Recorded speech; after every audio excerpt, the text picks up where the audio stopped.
అహల్య ఏదో ఆలోచించుకుంటూ హాస్పిటల్లో నడుస్తూ ఉంటుంది. మరోవైపు అహల్యకి ఎదురుగా ఒక లేడీ డాక్టర్ ఫోన్లో మాట్లాడుకుంటూ అహల్య వైపే ఎదురుగా నడుచుకుంటూ వస్తూ ఉంటుంది. ఇద్దరు ఒకరినొకరు చూసుకోకుండా డాష్ ఇచ్చుకుంటారు. తర్వాత డాక్టర్ గారు అహల్య వైపు చూసి సారీ అని చెప్పేసి వెళ్ళిపోతుంది.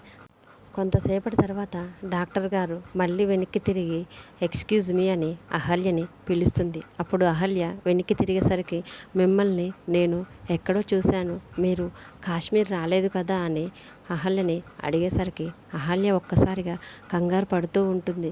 మిమ్మల్ని నేనెందుకో కాశ్మీర్లో చూసినట్టున్నానని అహల్యతో అంటూ ఉంటుంది. అహల్య లేడీ డాక్టర్ మాట్లాడుకుంటూ ఉంటుంటే అహల్య వెనకాలే హాస్పిటల్ డోర్ తీసి అదితి అహల్య వెనకాలే నడుచుకుంటూ వస్తూ ఉంటుంది.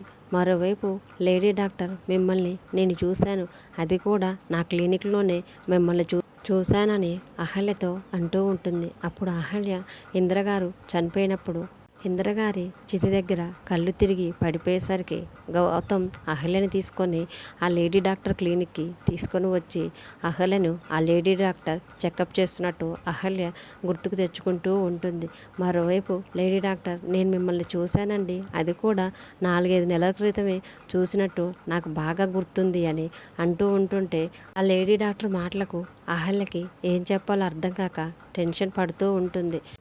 తర్వాత అహల్య వెనకాలే అతిథి రావటాన్ని అహల్య తన ముందు ఉన్న హాస్పిటల్ అద్దం ద్వారా అతిథి రావటాన్ని గమనించి అతిథిని చూసి ఇంకా షాక్ అవుతుంది. అహల్య ముందేమో ఆ లేడీ డాక్టర్ నేను మిమ్మల్ని కాశ్మీర్లో చూశానని చెప్పటం, అహల్య వెనకాలే అతిథి రావటాన్ని చూసిన అహల్య అటు డాక్టర్ నుంచి ఇటు అతిథి నుంచి ఎలా తప్పించుకోవాలో తెలియక టెన్షన్ పడుతూ ఉంటుంది. అహల్య తన ముందున్న లేడీ డాక్టర్కి ఏమైనా సమాధానం చెప్పి ఆమె దగ్గర నుంచి అతిథికి కనపడకుండా హాస్పిటల్లో ఎలా తప్పించుకుంటుందో రేపటి భాగంలో చూద్దాం. Thanks for watching.